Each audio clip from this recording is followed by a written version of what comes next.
Bismillahirrahmanirrahim. Assalamualaikum warahmatullahi wabarakatuh. Sampurasun wargi-wargi sadaya, mitra kaum dangu sadaya. Tepang dangu deui dina padaran acara dongeng enteng, urang bakal neraskeun deui hanca dongeng anu katunda, anu judulna Rambut Kasih. Ieu dongeng teh biasana Aan Merdeka Permana dina judul Rambut Kasih. Rambut Kasih. Rambut Kasih. Rambut Kasih.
Nah aku naon?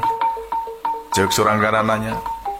Darada-dade ki pragolan nerangkeun cenah kiwarita aya tilu wewengkon anu aya dina pangaruh Ki Suntaat Maja teh nyaeta wewengkon Kandagalan teh Cikao, Kandagalan teh Sagara Herang jeung Kandagalan teh Pamanukan.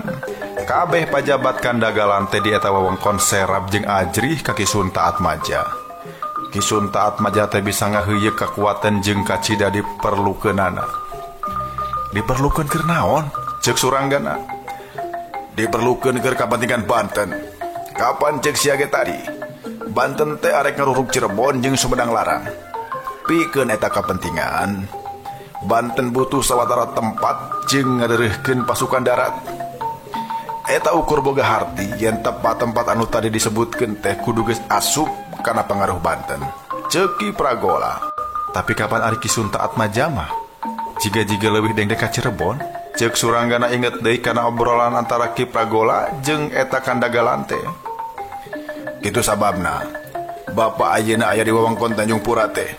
Ceuk Ki Pragola ngabapakeun. Sabenerna bapa mah atoh bisa nyuaikeun Rusiah Ki Suntaat Maja jeung anakna teh. Eta Rusiah bakal dipake pameungkeut manehna malar daek bilu ka Banten. Ceuk Ki Pragola. Ngadengi kitu suranggana seri maur. Kaharti ayeuna mah manehna dititah ngawin Nyi Yunisah teh sangkan bisa mertahankeun kakuatan Ki Suntaat Maja. Ki Suntaat Maja ayeuna kraya dina bahaya. Sabab saumpama eta Rusiah kaboker ku umum, darajatna bakal turun. Mun geus turun moal digarugu deui ku wewengkon sejen. Eta ngarugikeun keur Banten.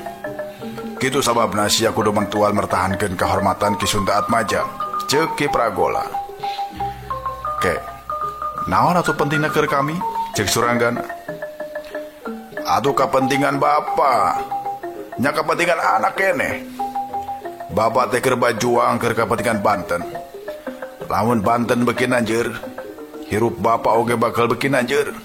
Piraku sia teu agul? Ceuk Ki Pragola. Sanajan kudu ngahianat ka Cirebon oge. Ceuk suranggana mendeleng. Har. Nah make aya basa ngahianat sagala rupa. Ongko bapak teh, kisilah teh ngarasa digedekeun ku urang Cirebon. Ongko kesilah teh boga awewe urang Cirebon anu kacida dipicintana. Sanggeus ayeuna deuk ngahianat bantuan Banten ngarurug lemah kadeudeut anu kungsi jadi panindengan hirup. Ceuk suranggan. Ngadengi omongan suranggana kitu beungeut Ki Pragola rada nyiap. Jalu anak ieu. Hirup teh bisa angger. Ibarat cai anu ngangkleung, bakal muruk ka hilir, moal balik ka girang. Tinu bihari bakal pindah ka nu kiwari. Eta hartina cara mikir teh kudu maju, lain menurut ka tukang. Ceuk Ki Pragola. Kitunya ulun kumaula ka Cirebon teh zaman Cirebon keur jaya. Zamanna masih kene aya Kanjeng Susunan Jati. Cirebon ayeuna mah geus deuk mimiti ngarang-rangan. Sabalikna di Banten beuki dieu gedar paterna beuki kajul ka langit. Lamun mah Gunung Rakata bitu tah nya gedar paterna kerajaan Banten teh eta Ceki Pragola. Jiga manuk anu irid-iridan merenya neangan dahareun sahuap sakopeun kisila. Mimitina cindeten nurut hirup dina dahan kaya anu ieu.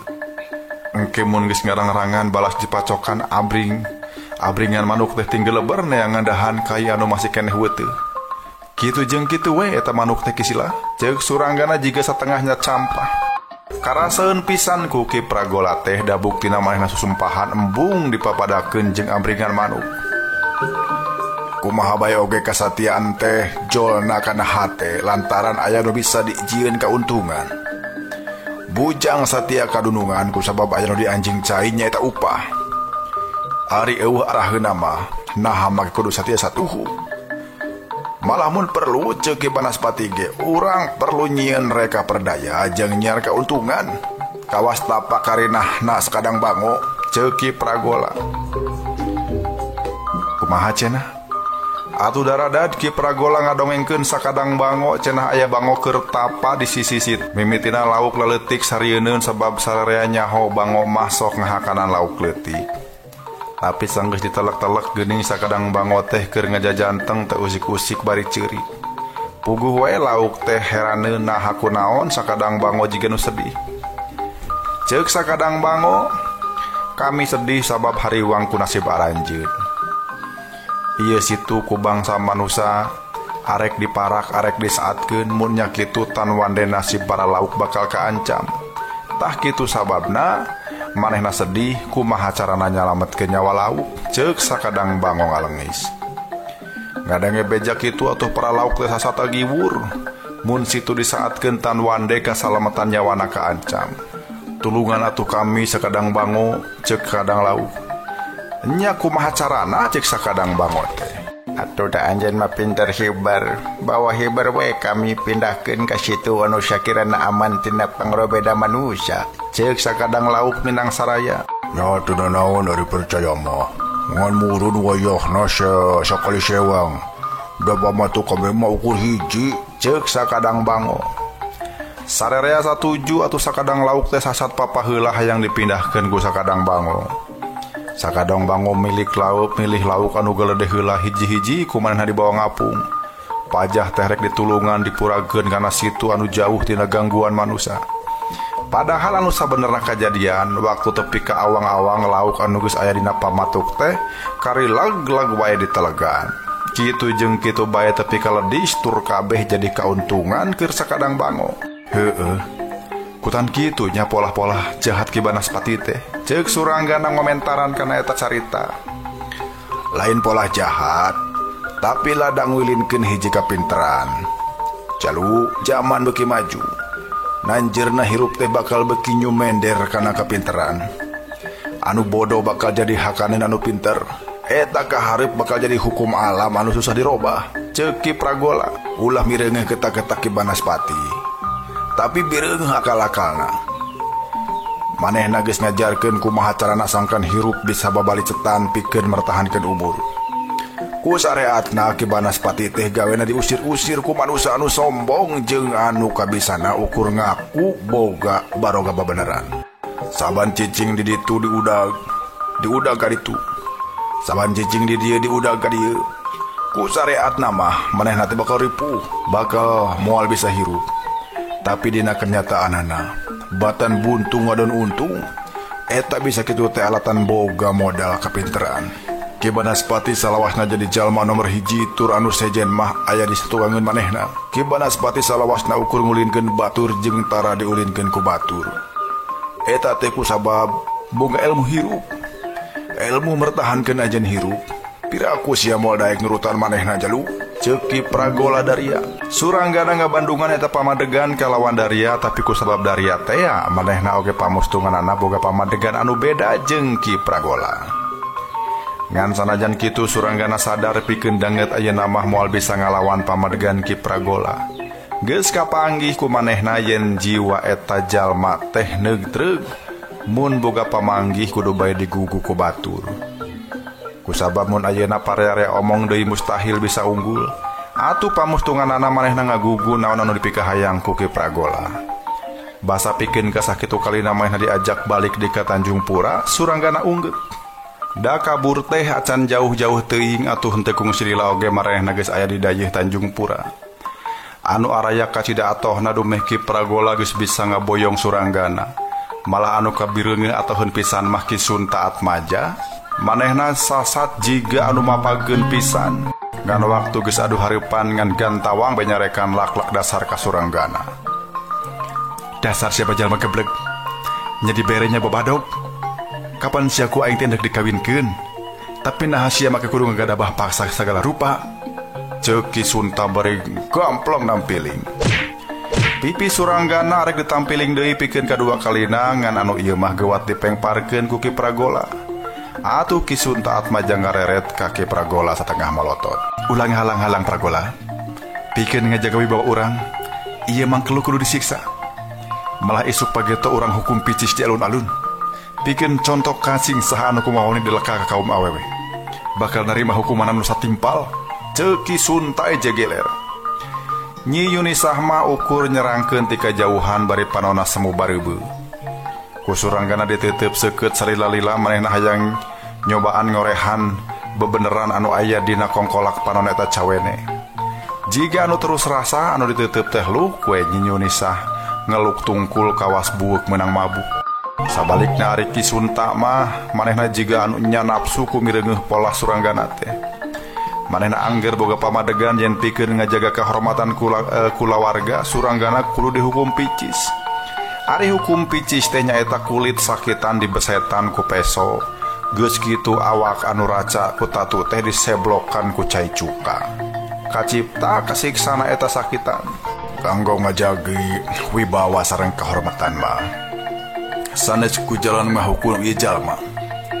Tapi ku mageuhan janji anu kantos diucapkeun wa. Eta teh nyaeta ngadahupkeun Nyi Mas Yunisah ka ieu jalma.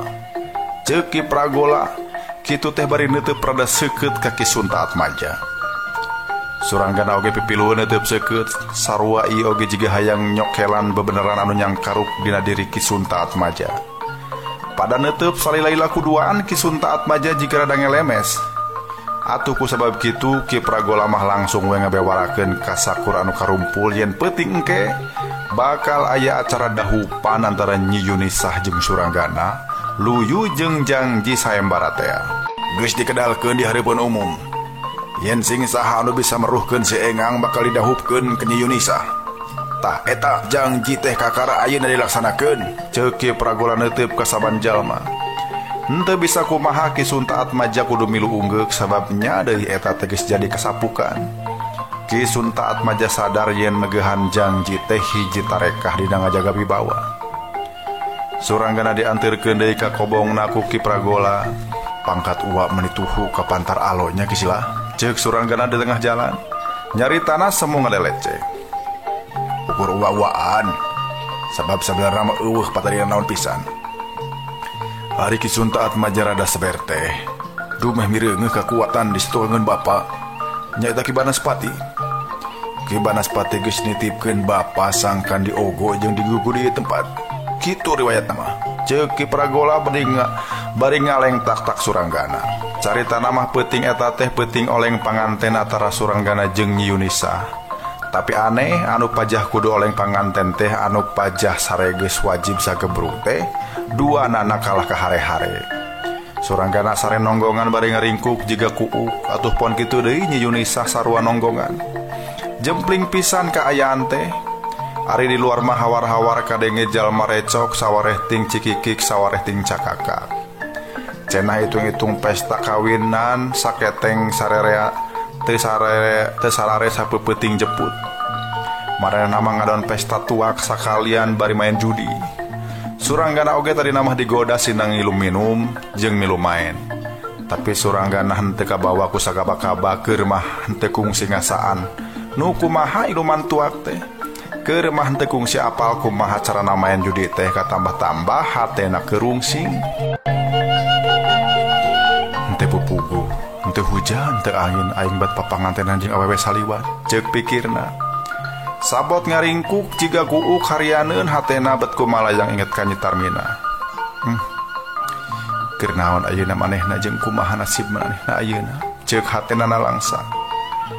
Kumahan teu rek nalangsa sabab manehna yakin sabenerna Nyi Tarmina teh ayeuna keur aya dina gagaman jalma jahat. Bet ku harianeun saban Nyi Tarmina keur boga masalah badak. Aing makalah ka nyerekam we jeung awewe sejen. Ceuk pikirna. Era jeung keuheul.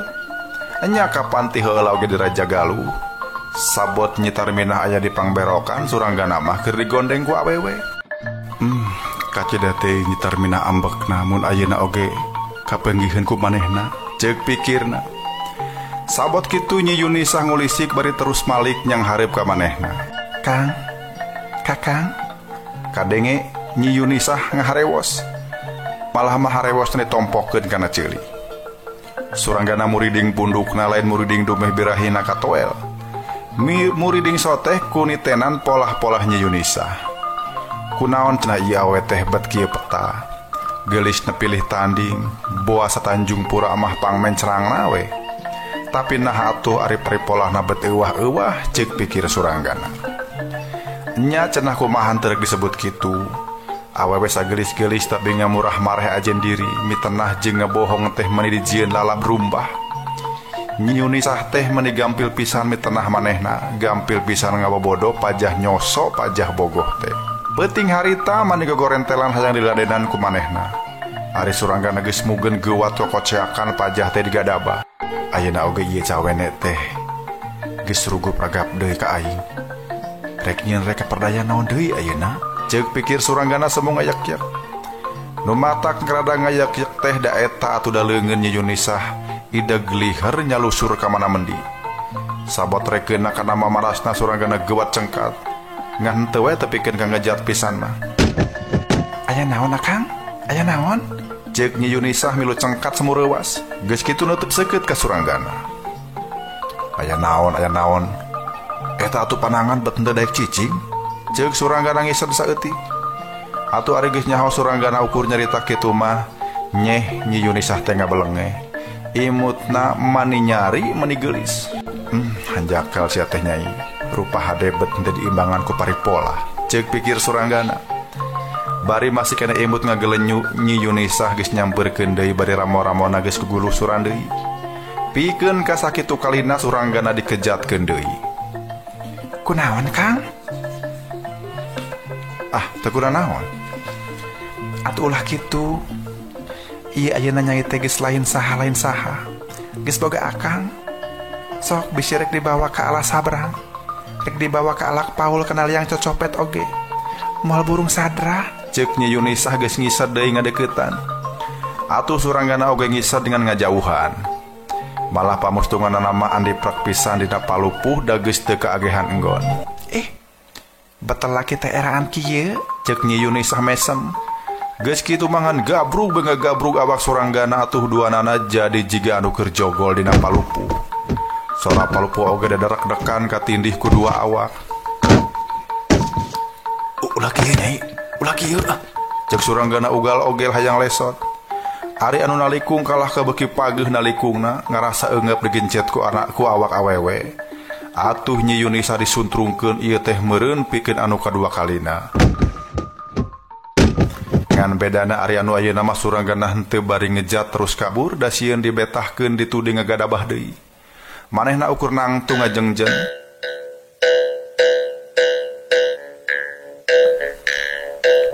Akang, kunaon bet kitu? Teu bogohnya ka Nyai? Sora Nyi Yunisah mimiti beda. Panona oge ayeuna mah ganti jadi kerung. Anu teu bogoh mah Nyai kudu bisa ngajaga diri. Ka anu sakirana henteu dipicinta mah ulah sok daek ngasongkeun awak. Ceuk Suranggana poksang. Di caritaan kitu ana rayet teh beungeut Nyi Yunisah euceuy teuing ambek teuing era alatan rumasa. Nah Akang make cumarita kitu. Kapanan Akang teh salaki Nyai? Mana daek dipihukum oge alatan hate Nyai geus ludeung papasrahan. Rek dipasrahkeun kajen kudu dibeureum kajen kudu dihideung oge. Ceuk Nyi Yunisah.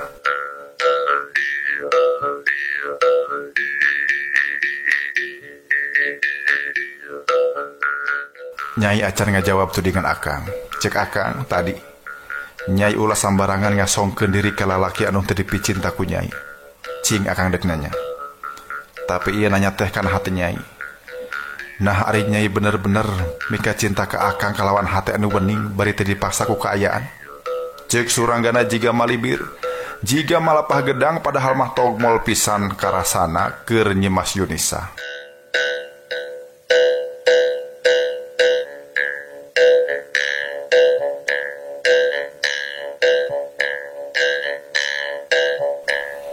Atuh ku kituna nyimas Yunisa oge henteu bisa ngajawab. Tungkul we jiga buuk beunang mabuk. Rek cinta rek henteu nu eces. Nyai teh ayeuna geus jadi pamajikan akang. Pokna sanggeus lila tungkul. Anu laki rabi mah dasarna kudu silih pika cinta. Lain ladang kapaksa ku batur, angot ladang dipaksa ku kaayaan mah. Cek Suranggana.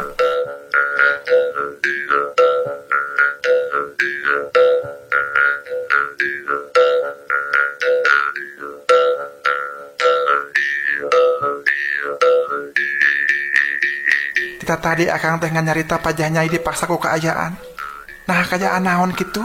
Nyi Yunisah nempas omongan tapi bari jeung jiga anu terus rasa. Katembong beungeut tage bareubeu. Da eta mah geus bisa ngajawab ku Nyaina sorangan. Nyai, cek Suranggana deui. Da tujuan Nyai mah sabenerna ukur hayang aya nu dikilungan.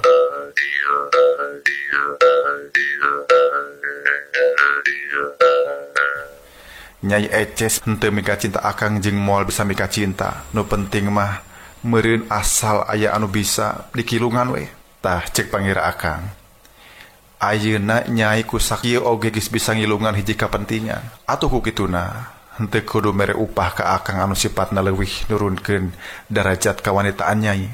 Kumaha? Paham? Nyi Yunisah ngeluh deui.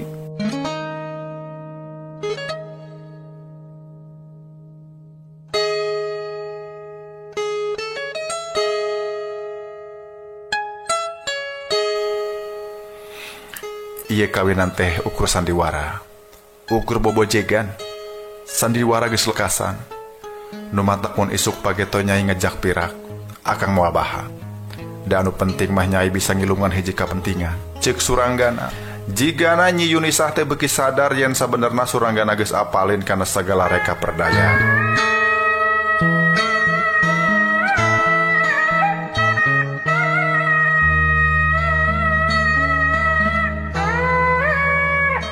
Anu keur dijieun ku manehna jeung ku bapana. Atuh ku kituna manehna ujug-ujug ngagukuk bae ceurik manika nyanyerian.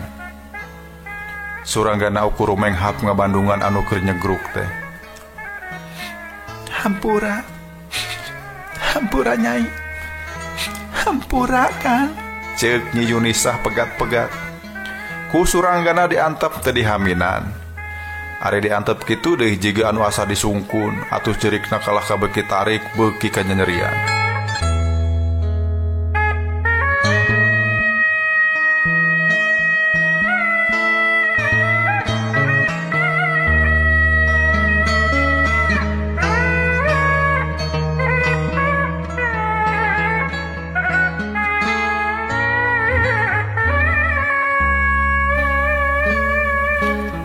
Hampura akang.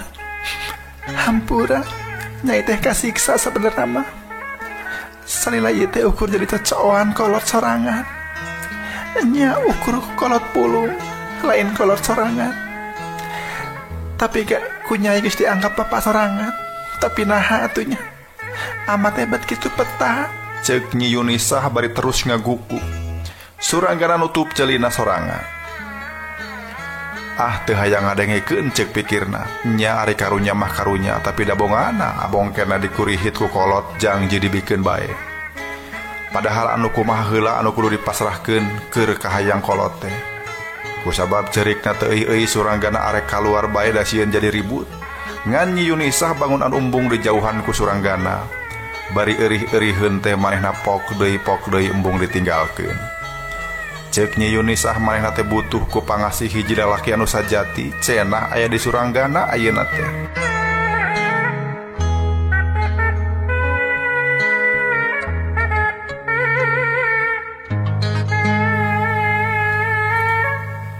Da akang mah teu nembongkeun ka asihna naon ka sia teh Nyai, ceuk Suranggana heran.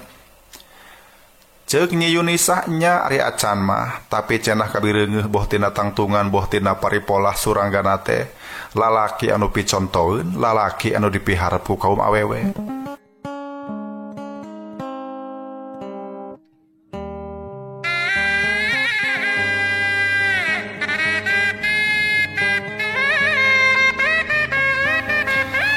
Jigana akang teh hiji lalaki anu bakal bisa mayungan nasib awewe, ceuk Nyi Yunisa.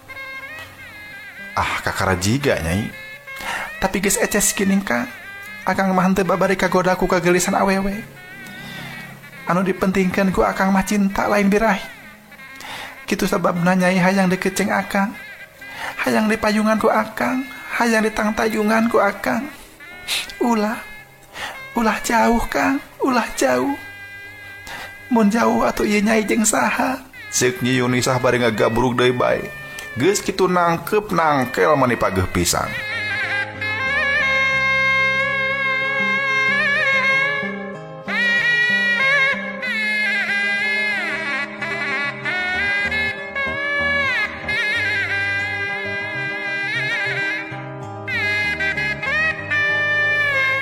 Suranggana oge maneh hese hayang lesot teh sabot kitu anu kurobas teh patdok kamar aya nu neje. Suranggana reuwas lain bobongohongan sabab panto teh rujad burak-rakan. Kaina oge nepikeun ka ajur saremplek. Suranggana luncat ngajauhan panto bari mangku Nyi Yunisa. Sanggeus kitu manehna ngareret ka lebah panto, di lawang panto teh aya nu ngajajanteng ngabeleg-beg bodas jeung gagaya bagan.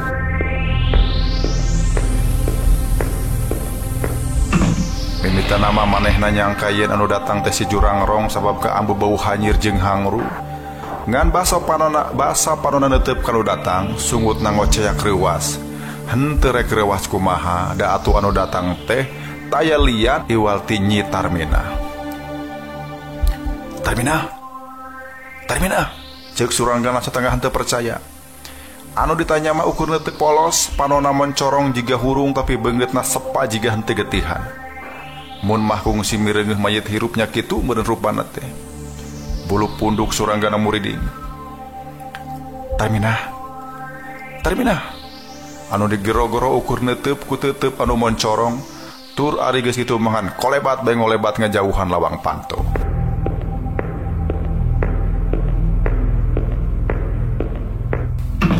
Suranggana gasik nurunkeun awak Nyi Yunisa, tur geus kitu mangan belesat bae nyusul ka pakarangan.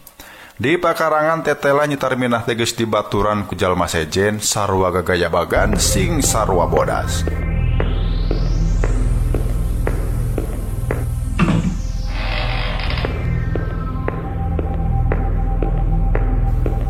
Si Jurangrong, ceuk Suranggana ngunyem. Suku Suranggana ngalengkah ka hareup tapi samemeh bisa nyusul, leungeun Nyi Tarminah ngeumbat ka hareup. Anas seak teh tanaga badag ngagelebug jeung karasa tiris maneh jiga es.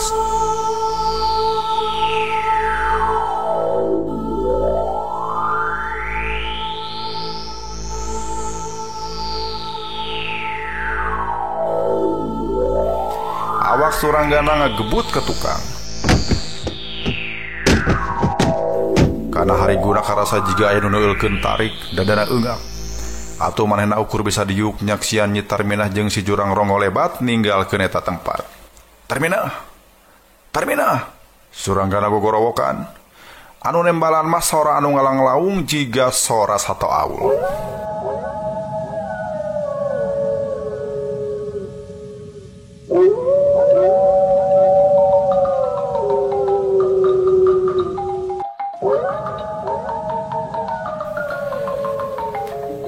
Geus kitu mah las bae leungit.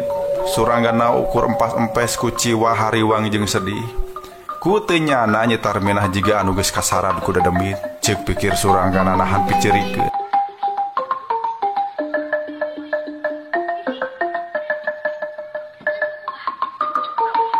Ngan leungit picerikeun jol ka hariwang sejen ceuk Sabtonah Nyi Tarminah teh ayeuna geus gabung ka Ki Banaspati.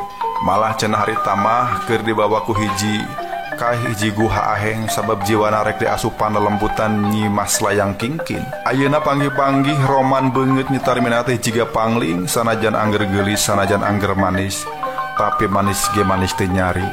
Beungeutna pias semu kanyos jeung panonna mencorong nyentug kana jantung. Boa-boa cek pikir Suranggana. Nya boa-boa cenah pangacian nyitar minah mah teuing raya di mana sabab nu harita nyicingan ciri manehna mah ukuran lembutan Nyi Mas Layang Kingkin kitu cek pikirna. Suranggan hariwang mun nyitar minah geus gabung ka Ki Banaspati tur ayeuna nyitar minah ku kulunuan di dieu. Jadi teu mustahil Ki Banaspati oge ayeuna keur aya di dieu di Tanjung Pura. Bahaya kaya kieu mah cek pikir Suranggana.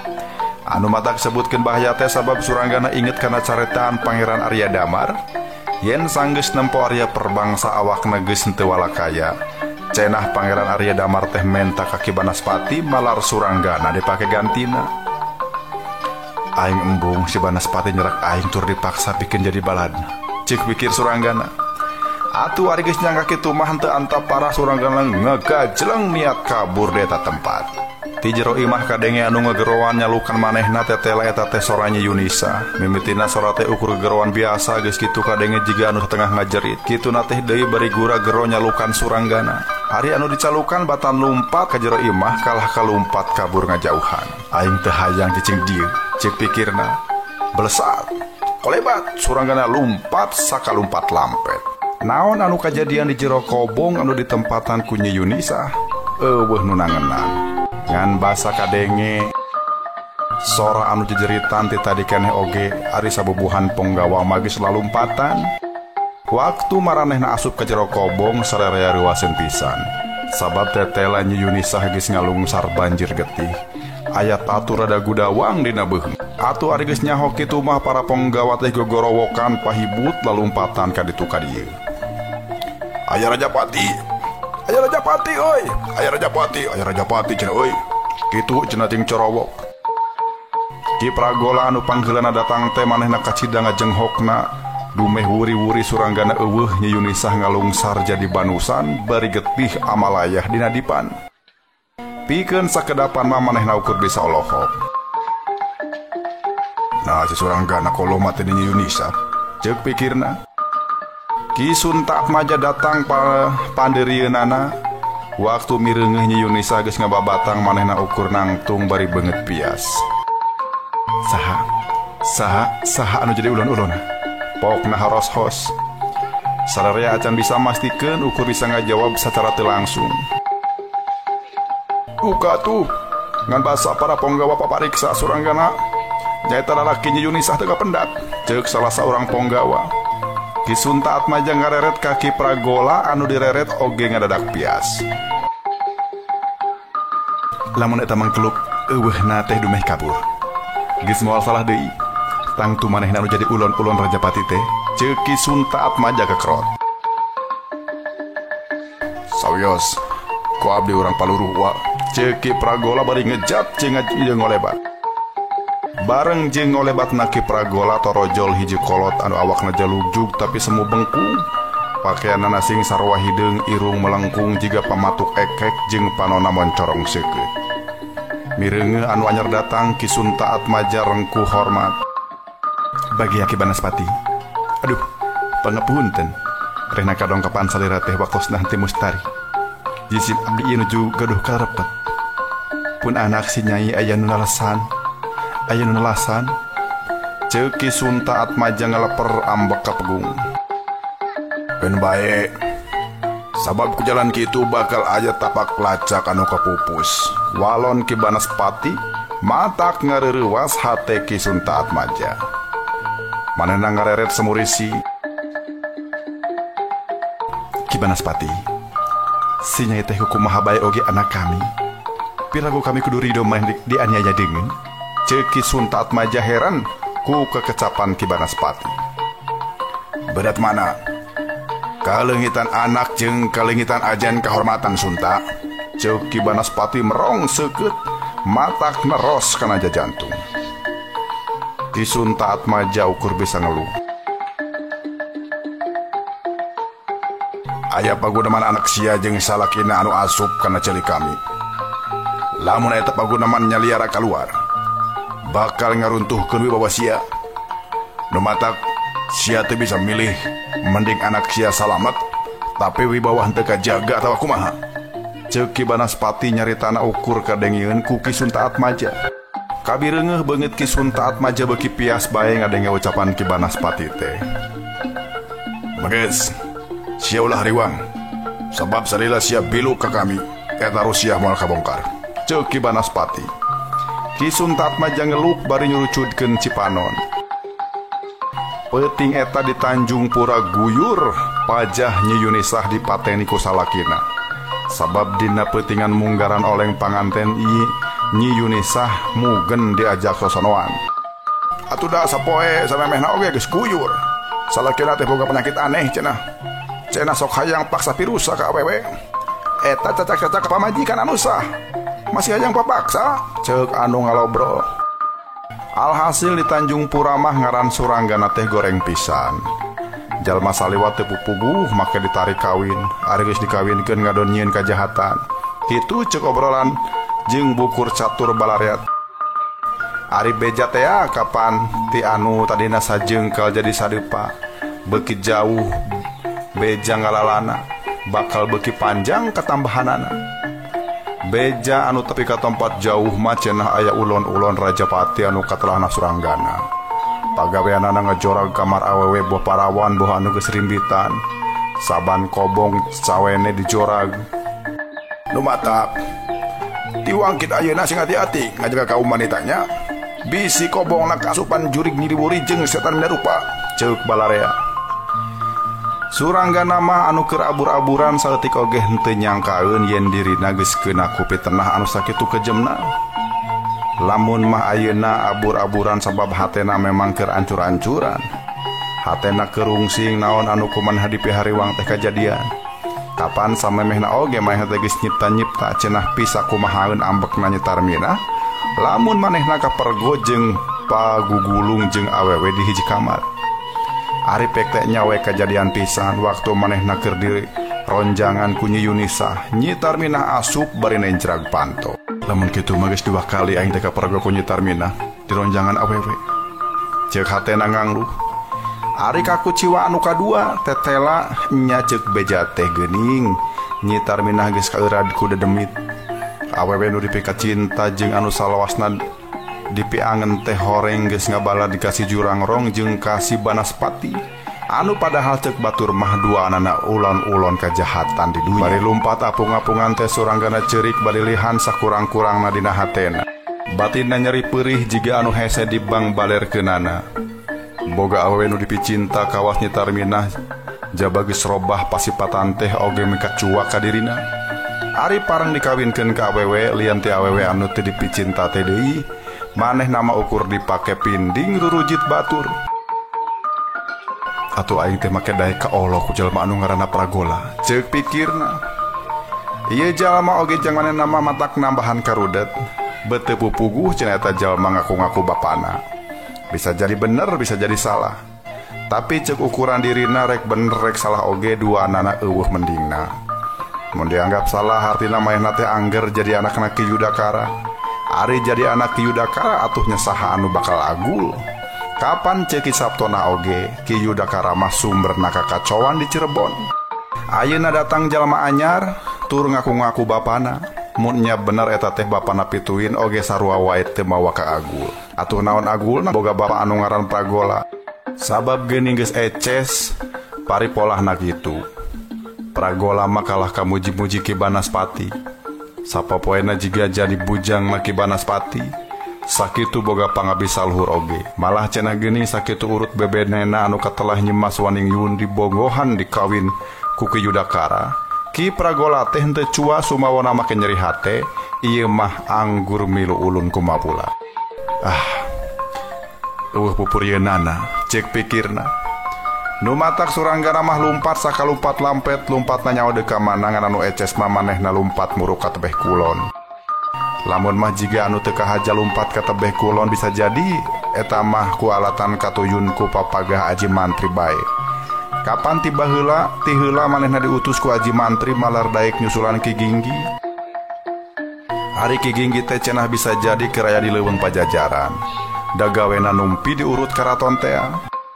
Rek muru ka wewengkon Pakuan teh jalana ti Tanjung Pura mah pasti nujul ka tebeh kulon. Lumpat sapeupeting teu eureun-eureun. Ana waktu geus datang ka subuh, manehna geus anjog ka leuweung di wewengkon Cibarusah. Jalan Padati di pelebah dinya teh basih jeung leueur jiga urut katinggang hujan. Padahal mah lain dumeh tas aya hujan. Jajalaneun di pelebah dinya mah salawasna tara katojo panon poe. Sabab kalingkung ku leuweung grotan. Waktu Suranggana ngaliwat ka pelebah dinya oge kanyataan teh kaayaan teh masih keneh poek. Padahal ari di tempat sejen mah geus cerang-cang tihang. Eta jalan Padati teh sakapeung kudu mipir-mipir jungkrang. Mun geus ngaliwat kadinya jajalaneun teh beuki tambah becek sabab tinu batu-batu anu kabelit akar teh teu waleh ngamalir cikaracak terus ngeuyeumbe ka jajalaneun.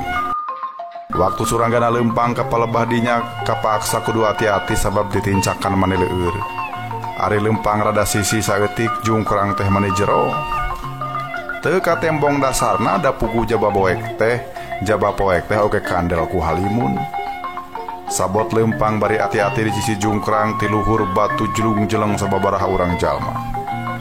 Suranggana aja dihareupeun, sanggeus aya dihareupeun Suranggana jalma anu jumlahna opatan teh ting cakakak seuri. Ladalah, isuk-isuk ieu. Urang geus dititah memuluk ieu. Ceuk anu cikeneh ngajeleng bari nyanyakel gegendir. Rurupaanana manipikasieun. Anu duaan mah buukna cawig-wig teu make iket atawa totopong. Huntuna baradag sagede-gede baliung ceuk anu bohong mah. Ngan anu eces kalawan nyata mah huntuna jaba karehol teh koneng deui da gading ngadilen kandel. Are anu duaan deui buukna gimbal jiga tara dianggir, halisna ngajepat kandel ampir tepung. Eta ku jiga sakembaran da irungna ge dareple sagede-gede jambu air. Jiga pikasieun da basanenjo Suranggana teh huntuna kekerot bangun anu rek ngetrok bae. Kitulah mun dina dongeng mah pangintennya jiga dewata cengkar arek nyetrok sirah Aji Saka meureun. Tapi ari keur Suranggana mah henteu sieun teusing. Malah pusing we nu aya. Manehna geus ngajudi yen anu megat-megat manehna teh geus pasti balad begal. Kapan ku Aji Mantri oge geus dibejaan yen jalan anu aman teh ukur tepi ka Tanjung Pura. Ari saterusna mah bisa jadi bakal dipegat begal da cenah rek anjog ka Cibarusah teh kabejakeun loba begal di leuweung jati atawa di jalan-jalan ikung anu mipir-mipir pasir jeung ngeumbing jangkar teh. Ieu persis jeung ucapan Aji Mantri. Buktina geuning ayeuna Suranggana nya dipegat begal. Nganu matak Suranggana henteu gimir henteu risih teh dumeh. Ku sareretan oge kapanggih yen kapangabisa eta begal anu opatan teh henteu alus-alus teuing. Jigana teh ukur tanaga baya nu gede bubuhan cicingna di leuweung jeung pangalana tina ladang gawe heuras. Ari jadi begal mah meureun sapopoena teh ngan gelut jeung gelut kitu ge lamun pareng anu dibegal ngalawan. Suranggana teh keur pusing, ayeuna dipegat-pegat ku anu rek ganggu atuh kapusingna teh beuki nambahan. Nu matak waktu begal anu opatan megat-megat bari ngacung-ngacung pakarang Suranggana henteu loba catur. Manehna teh langsung we nyebrut narajang ka hareup. Kituna teh bari hut het ngagerakeun kadua leungeunna. Hiu, bak. Hiu, bak.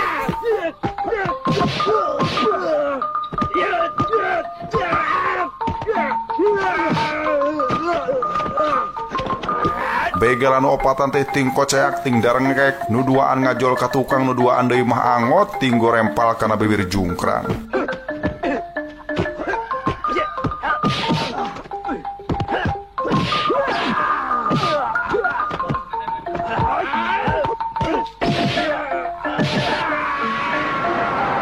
Malah tekung silila ngakebut ngoleang ka handap. Les teka tembong nu tetenjoan kahalangan ku papedut kandel ti handap. Ukur sorana bae ngajerit maratan langit ngoceak maratan jaga. Eta sora teh beuki lila beuki les-lesan teu kadenge pertanda jungkrang teh jero pisan.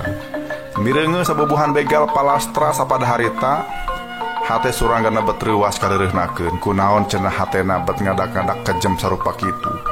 Padahal eces eta begal teh sanajan nyating karereng pikasieun, tapi dari pangabisana mah teu sapira, buktina ku sageprakan geus eleh. Ngan sanajan kitu kuduna mah manehna teh henteu perlu kejem nepikeun kaniwaskeun jalma.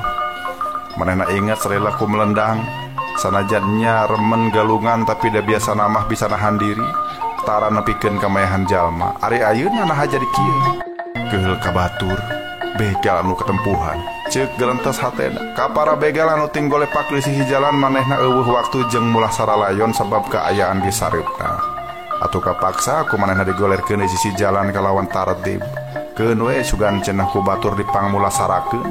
Aing mah rusuh hayang geuwat muru leuweung pajajaran, ceuk hatena. Atuh ari geus kitu mah ngan belesat we manehna lumpat satakerna ngagunakeun elmu napak sancang. Tujuanana memang leuweung pajajaran. Sanajan manehna acan kungsi ninca kalebah dinya tapi da kuki sabtonah geus disebutkeun lebah-lebahna. Cirina mah kapanggih yen mun geus manggihan walungan badag satu tas Cileungsi, lamun di pentasan teh tebeh ditu mah pasti wilayah urut pajajaran teh. Ceuk Ki Sabtona harita samemeh pisah. Nu matak suranggana mah teu asa-asa mubrut we ka kulon, lumpatna sapeupeting sabab mun beurang inggis pasanggrok jeung deungeun. Mun ku batur kapanggih bisa lompat tarik, ku jalma biasa bakal dituding jurig, tapi mun ku jalma biasa bakal diperhatikeun. Nu matak leuwih aman mah nya milih bingbrit peuting bae. Ongko deui satengah kakaburan sieun disusul-susul Ki Pragola. Eta jelema teh rada aneh make ngaku-ngaku bapana sorangan pisan. Lamun dibanding-banding nah mending jadi anakna Ki Yudakara atawa mending jadi anakna Ki Pragola. Jiga eueuh mendingna mun jadi anak Ki Yudakara kacida teuing pi aguleunana. Kacida teuing teu pi aguleunana da puguh eta jalma teh jahat anu loba musuhna. Tapi deui jadi anakna Ki Pragola oge teu matak mawa agul. Memang Ki Pragola henteu nembongkeun jalma jahat, tapi katembong teu boga wibawa dina ngajen bebeneran. Eta kabireuh pisan waktu mamaksa dirina supaya ngawin anakna Kandagalan teh Tanjung Pura. Ku sakadar hayang nidingan jalma salah, kolu milampah kasalahan deui. Ceuk ukuran dirina tangtu salah make nitah manehna ngawin cawene anu puguh-puguh teu silih pika bogoh mah. Angot deui kawin teh dasarna dume hayang mindingan wiwiran. Ki Pragola oge katembong jadi jalma anu kandel rasa kaceceub tur teu bisa diubaran ku naon-naon. Kudu meh nu jadi guruna pajah tiwas ku Ki Ginggi, kolunya atru ka Ki Ginggi saumur-umur. Padahal apan eces cek sasaha oge Ki Ginggi teh dulur pet ku hinis. Dulur pet ku hinis? Hate suranggana ngarandeg lamun nya Ki Ginggi dulurna pet ku hinis Ki Pragola. Atuh naha kitu Ki Ginggi teh geus lain di si itu lain si eta tapi nu jadi uwana pituin. Ari geus inget kapala bah dinyamah deui hate suranggana teh make ngarasa longsong dumeh boga bapa ka Ki Pragola. Longsongna dumeh manehna bisa boga ka agul anu mandiri. Nya saha jalmana atuh anu teu ngarasa agul boga dulur ka Ki Ginggi. Manehna acan jonghok jeung Ki Ginggi malah batur oge karereaan mah acan jonghok jeung jinisna. Tapi sasaha oge cek babasan mah jalma disatung kebeng langit bisa ampar jagat kabeh apal saha ari Ki Ginggi. Cenah manehna teh jalma sakti mandraguna, tukang ngaberantas kajahatan tapi tara boga pamrih pribadi. Sakitu jasana gede ka nagara tapi waktu deuk dibenum jadi perwira kerajaan mamanehna narah. Padahal zaman harita zaman aya keneh nagara anu katelahna pajajaran. Montong boroning dibenum jadi perwira anu puguh pangkatna, puguh kadudukanana. Dalah hayang jadi perjurit oge susahna kabina-bina. Lain susah dumeh kudu susuap sosogok atawa leletak pangagung, tapi alatan kudu dipentes pangabisa. Nu jala di prajurit di Pakuan zaman harita kudu eces pangabisana. Atuh angot nunggu ditawaran jadi perwira anggota pasukan bela mati pajajaran. Ngan nya kitu geuning Ki Ginggi mah nolak. Ceuk manehna pikeun bumela ka nagara mah teu salawasna kudu aya di jeroan karajaan. Saha-saha oge cenah wajib hukumna. Tapi nah nya kitu aing bakal agul. Da apanan anu deukeut cing aing masa benerna Ki Pragola. Nyatana bapa.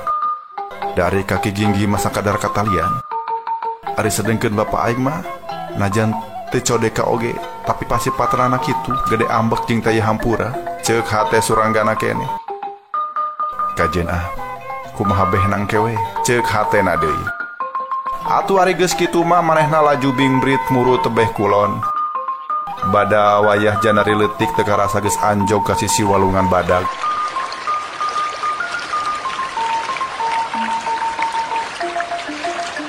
Eta walungan teuing ku badag, leuwih badag batan walungan Citarum aya kamari dipentaskeun ku manehna di palebah Kandagalan Tanjung Pura.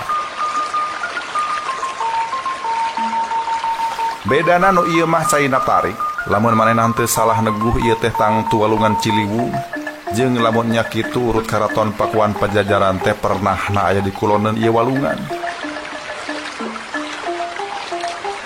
Kapan cenah cek beja oge, Karaton Pakuan Pajajaran teh diapit ku dua walungan badag. Di tebeh wetan aya walungan Ciliwung atawa Cihaliwung. Ari di tebeh kuloneun karaton aya walungan badag anu nelahna Cisadane. Di jero lingkungan karaton aya deui walungan buatan anu ngaranna Cipakancila. Suranggana acan wani mentasan walungan sabab can apal. Kajen ngadaguan braj berang wae omongna dina hatena. Malah kusabab awakna geus kakidat sapena itung-itung ngadaguan caang manehna sejareuh heula sakarejep mah dina dahan kai. Jeleng Suranggana kana dahan kai geus kitu nyelegon kanu legokna. Ngan bae kakara oge reup sare ti jauhna rentang-rentang jalma. Suranggana acan apal saha eta anu datang ngan eces jolna ti urut manehna datang. Anjog ka sisi cai ngahulang sakedeung geus kitu leumpang bulak-balik mapai sisi cai. Jiga aya anu diteang, geus kitu nangtung ajeg bari nulak cangkeng dina tonggong batu kitu na teh bari hohoak.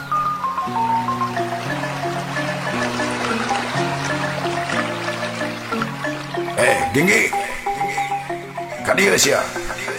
Awas mun sia ngarebut anak aing. Moal pasti kana dikodaran ku aing. Ate Suranggana ngagebeg lain di kieu na.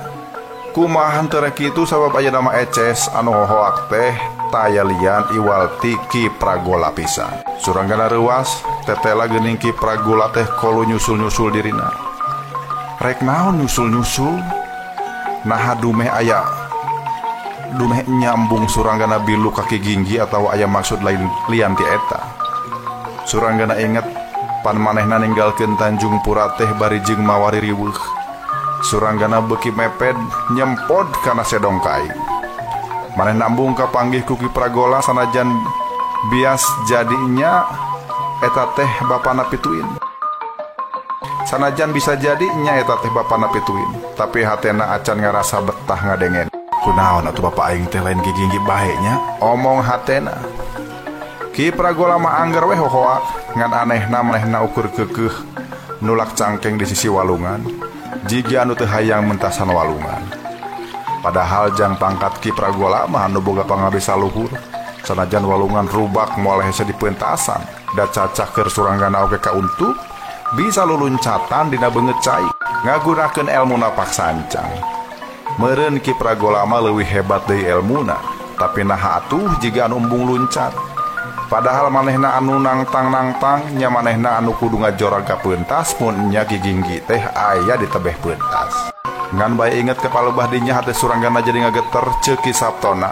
Dina waktu-waktu anu tangtu Ki Ginggi teh sok numpi dina adegan urut karaton. Jauh ti sasaha da sakebeung masok tatapa. Mun mah aya anu maturan cenahnya Iwalti maung lodaya. Ceuk sakaol lain samaung-maungna tapi maung mamalihan da asal nama rahayat katut para prajurit Pajajaran anu keukeuh hayang milu karajana. Kusabab nagara geus ancur, batan bilu ka musuh mending malih warni jadi maung kitu cenah. Hate Suranggana ngageter sabab wuri-wuri Ki Pragola nangtang-nangtang lamun mah diurut karaton Pakuan eueuh Ki Ginggi. Ari sadengkeun kapan manehna jauh datang di tebeh wetan teh tayelian Iwalti hayang nepungan Ki Ginggi. Sejamen tatulung memeres kaayaan dunya. Suranggana masih keneh nyempot embung nembongan sabab Ki Pragola masih keneh hohoak di sisi cai. Ngan ari geus datang beurang Ki Pragola eueuh teuing ka mendi. Nah tulus ngaluncatan walungan pikeun nangtang-nangtang Ki Ginggi atawa indit ka tempat sejen. Suranggana jadi romegag rek ngoloson turun sieun pasanggrok jeung Ki Pragola. Aya teu turun da pugu alus nama wayah kieu muru ka pentas teh. Tapi kasieun bisi pasanggrok jeung Ki Pragola leuwih kandel deui. Atuh keur mah awak asa pasiksa kalatan capek kacida. Manehna mah milih rek sare deui bae cenah dina dahan kai gede. Keun bae cenah mentas walungan mangke we wayah saripna. Atuh samemeh sare teh manehna ngawaskeun heula kaayaan walungan sangkan engke peuting manehna apal kudu ka mana jeung kudu di mana engke turun atawa hanjar. Ari geus kitu mah ngan ker bae sare teh inget di bumi alam. Inget-inget sote dumeh kagareuwahkeun ku sora anjing leuweung babaung ti kajauhan.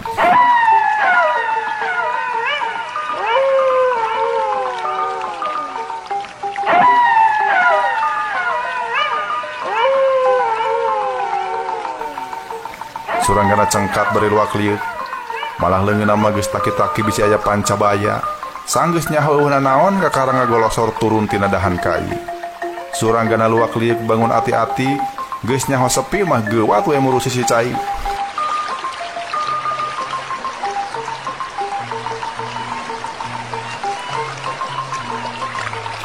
Walungan Cihaliwung teh kasugri rubakna aya meureun kana 15 depa mah. Ti beurang mah caina canembrang herang.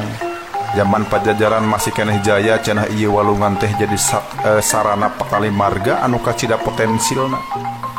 Palabuhan badagna mah aya di muarana nyaeta Sunda Kalapa teh.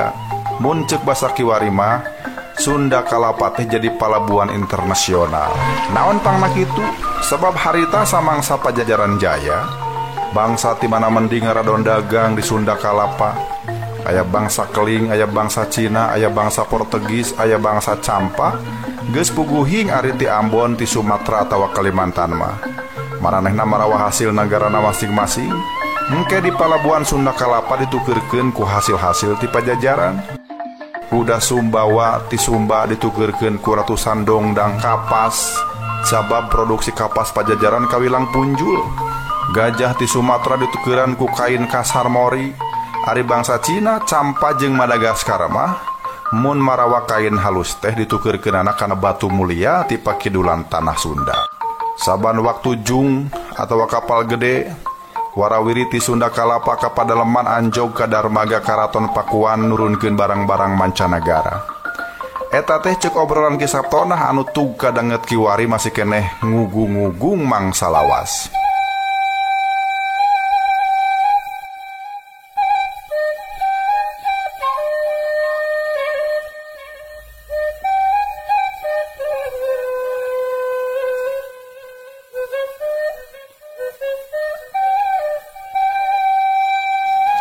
Padahal ari ayeuna mah anu kabireungeuh ku Suranggana 60 tahun sanggeus Pajajaran burak.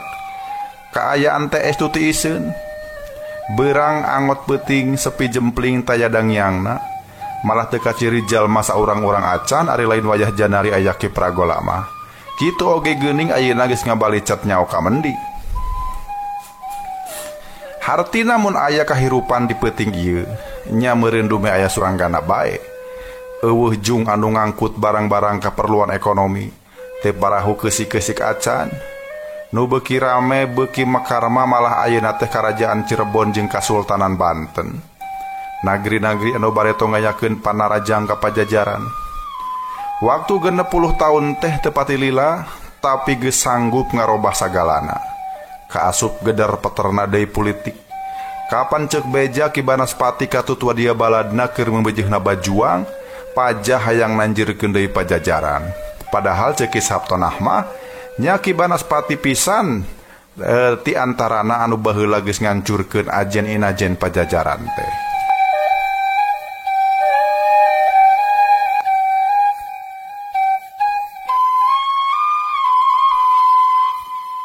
Sanajan kaayaan poek mongkleng buta rajin tapi Suranggana mah geus nyaho ti beurangna kaayaan sisi cai. Nu matak basa ayeuna kudu mentasan walungan bari ngagunakeun elmu napak sancang, manehna henteu ngalaman susah. Nu matak kana gajleng kana beungeut cai ana soloyog.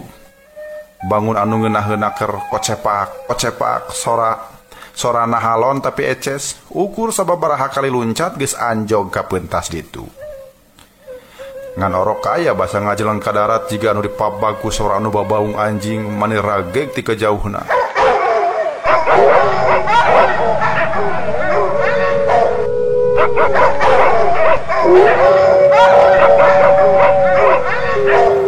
Waktu kumahna di tengah-tengah eta sora babaung teh jolna ti tebeh kulon ti hiji leuweung anu kacida jembetna.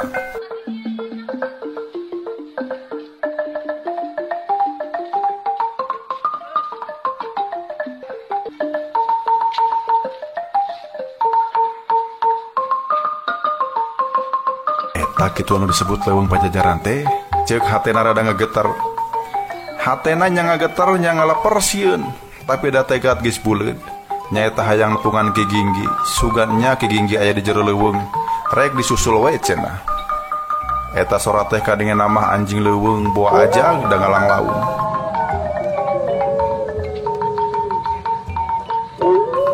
Suranggana kudu caringcing pageuh kancing saringset pageuh iket bisi aya mau ngamuk gajah meta. Kudu tatan-tatan di ayonan. Sanajan sato ajag nya kudu ati-ati nyang haripan sabab ari ajag masuk main koroyok. Bareta oge dimumunggang Gunung Ciremay kungsi dikepung sabubuhan ajag. Hiji ngaronjang kabeh ngaronjang, waktu hiji dipangpengkeun kabeh jicir. Ari di ieu leuweung mah apanan cenah anu geus buguh bejana mah loba mau. Ngan bae ari nu ieu mah Suranggana moal wakasieun. Moal wakasieun teh asalnya we sabubuhan maung di leuweung Pajajaran teh mangrupa maung kajajaden. Mun nya kajajaden moal ganggu kitu bae, mun eueuh sabab-sababna anu ngarugikeun maranehna.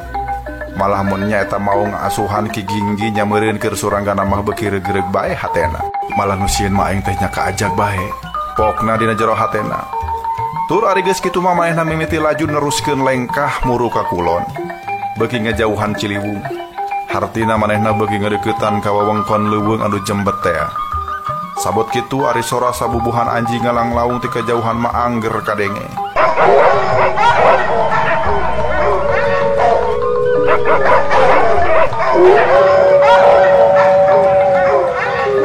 Nyawa di lebah mana? Ngan anu ece sakitu Suranggana leumpangna beuki ngadeuketan leuweung mah sora sabubuhan anjing ngalang laung teh angger wae siga anu jauh ka cida, malah jiga-jiga lain ti jero leuweung. Suranggana rada ngarandeg heula sabab berada anggang di hareup aya nu ngabeleg-beleg, nu ngabeleg-gedeg hideung ngajega dua kenca katuhu. Beuleuk. Boa dua rota dendawa dan megat-megat aing ieu teh. Ceuk hate Suranggana reuwaseun. Ngan sakainget manehna rota dendawa teh ukur aya dina dunia wawayangan bae. Bareto di Luragung kungsi aya karyaan di antarana nanggap wawayangan caritana teh Arjuna Sasrabahu. Enya aya rota dendawa malih warni ti Prabu Arjuna Sasrabahu can kacaturkeun ari rota dendawa aya dina kahirupan sapopoe mah. Tapi ari itu saha? Panasaran ku manehna beuki dideuketan ngan beuki deukeut beuki eces.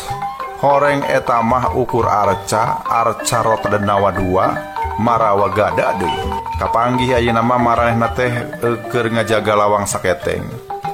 Mireung lawang saketeng hate Suranggana beuki ngageter bae tetela nya ieu teh lingkungan leuweung Pajajaran. Baretona ieu teh hiji karaton ngan sanggeus burak ditarajang ku balad ti Banten tahun 1578. Pangeusina jiga ting buriak ninggalkeun karaton. Meureun ceuk sakaol aya nu tumetep ngajaga ieu tempat ku ngajirim Jaradi Maung Lodaya. Meureun eta oge. Bari bulu punduk ting sariak Suranggana maksakeun ngalengkah ngaliwatan lawang saketeng atawa pintu gerbang karaton. Ari di kadeuketan mah sanajan samar-samar tapi kebireungeuh eta kuta lawang saketeng teh geus kabulen ku areuy-areuyan. Pon kitu deui arca rota dendawa anu 2 oge rabi ku kakayon.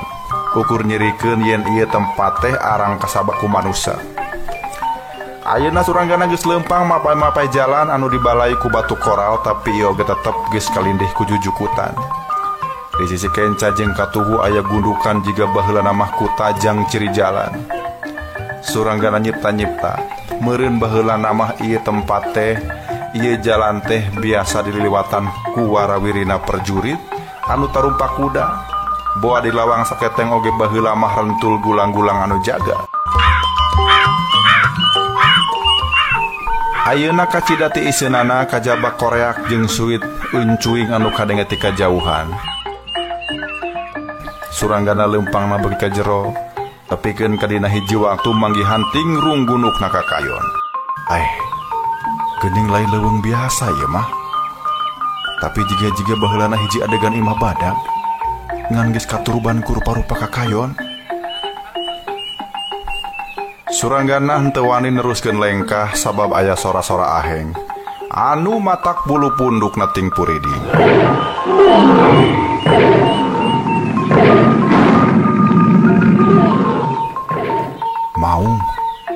Mau ieu mah euy. Cenah haros-hos. Pangacianana beuki rek kabur sanggeusna di sakuriling bungking bet aya sorot panon meniting borelak semu hejo.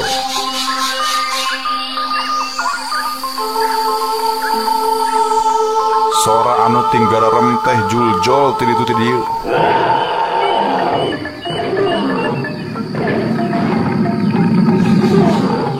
Ti kenca ti katuhu ti hareup ti tukang malah ti luhur ngan henteu wae ti handak mah. Sorana beuki lila beuki tarik beuki handaruan jeung beuki geuman. Atuh kana eusi dada Suranggana oge karasa ngageter. Malah anu karasa ngageter teh lain ukur dina jero eusi dada.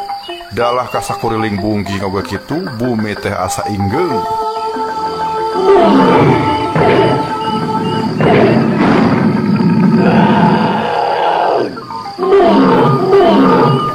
Jagat asa ender saliwat mah jiga-jiga gunung salak arek bitu.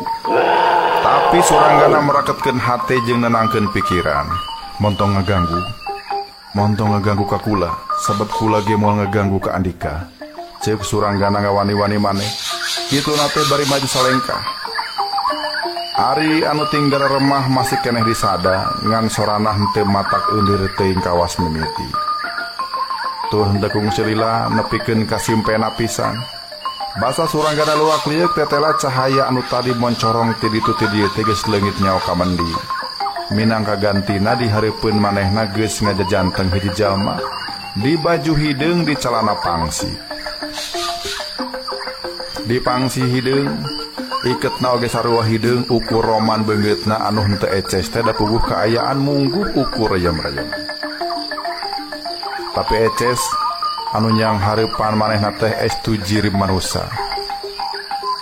Saha anjeun istilah? Saha anjeun teh? Ceuk Suranggana heran. Aneh. Manya aya semah tu manyak kitu. Mendek oge pribumi anu tu manyak kitu mah semah. Ceuk sora anu agem kadengenan. Nah salira teh keginggi kitu anu katelah. Ceuk Suranggana sorana ngageter. Henteu pindo damel. Ngaran kula Ginggi. Suranggana asa longsong hatena satengahna tina tujuan teh geus kahontal. Saterusna atuh manehna nyobaan ngahormat rengkuh maneh mamandapan sagala rupa. Jisim abdi sanduk-sanduk nyuhunkeun pangampura salira. Wireh parantos tu morojog tanpa rarapan, teu beja teu carita, teu basa-basa acanu, ceuk Suranggana rengkuh. Atuhnya ti mana Andika datang euy. Jeung aya naon wayah kieu geus kukurusuk ka ieu tempat. Ulah salah. Geus taun-taun ka ieu tempat eueuh jalma ngulampreng. Sabab sarerea sasat geus ngapohokeun ka bali geus ngajadina. Ceuk Ginggi nyao nyindiran ka saha. Rumaos Jisim abdi tayata tati ti duduga peryoga. Bubuhan budak kamari sore henteu apal kana Purwadaksina. Ceuk Suranggana angger nenden hormat. Jisim abdi teh dongkap di tatar wetan kulan. Pilemburan mah mangkuk di Poncolot Ciremay. Ceuk Suranggana. Atuh. Anak-anakna ki jongjonya. Di Poncolot Ciremay mah eueuh deui jalma anu bedas teh iwal ti manehna. Damun Andika kolo onjog ka dieu bari salamet. Nyatang tu anak-anakan jalma bedas deui. Ceuk Ginggi. Aduh teu pisan-pisan kumaha wantun. Ngangken kitu kulan, omong Suranggana bari cedok nyembah. Hayu asup ka dieu, hayu. Ceuk Ginggi bari miheulaan ngalengka. Atuh Suranggana oge nuturkeun bari kebeku harepan. Tetela Ginggi teh mawa manehna asup ka jero guha. Lain guha sebenarna mah. Tapi ieu teh baheula mah pasti lawang asup ka karaton. Ngan ku sakitu puluh tahun kaliwat kalimpudan ku kakayon jeung ari-arian. Ari bahasa asup ka jero guha mah tetela di jero teh baranang ku lain cahaya lampu, lain. Tapi anu baranang teh cahaya puluhan atau ratusan atau ribuan pasang panon.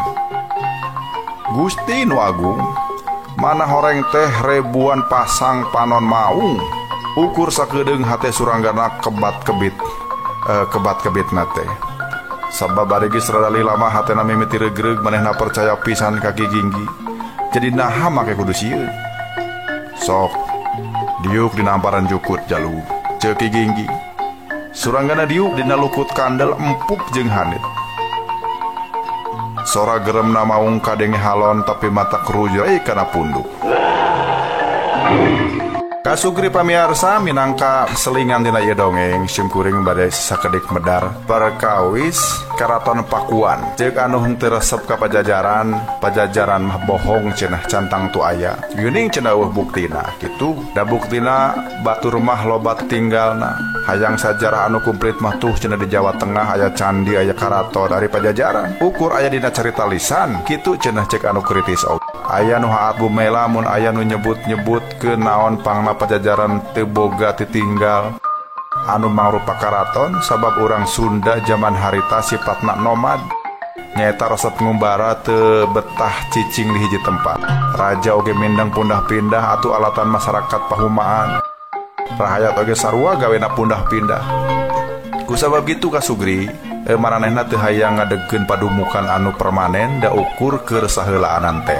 Jadi mun raja nyieun karatonna lain tina batu, lain tina tembok, tapi tina kai bae. Tah cenah kusabab kitu adegan teh moal aya nu lana. Hiji waktu tangtu bobo tangtu koropos, balukarna urang Sunda teu boga ditinggal karuhun anu mangrupa karaton da bea ka gerustu zaman. Tapi dina hasil panulungtikan bangsa asing, bangsa Walanda kabuktikeun yen Karaton Pakuan Pajajaran kungsi aya katelahna Sri Bima Puntanarayana Madura Suradipati diadegeun ku Maharaja Tarusbawa dina taun 668 tepikeun ka taun 723. Lamun ditepungkeun jeung mangsana raja pamungkas Pajajaran nyaeta Prabu Ragamulya Surakancana dina taun 1567 jeung tepikeun ka taun 1578. Meureun umur eta karaton teh kurang leuwih 800 tahun. Bener cek catatan POC. Karaton Pakuan teh sagemblengna tina kakayan, kentengna tina sirap, lantena lante jati, tihangna tina kai pelem golondongan. Bener bakal ruksak mun teu dipiara mah. Rekapan are waktuna runtuyan kerajaan Sunda hirup kalawan waluya eueuh nu nyiksi kudimah. Umur karaton tina kai teh make ratusan tahun.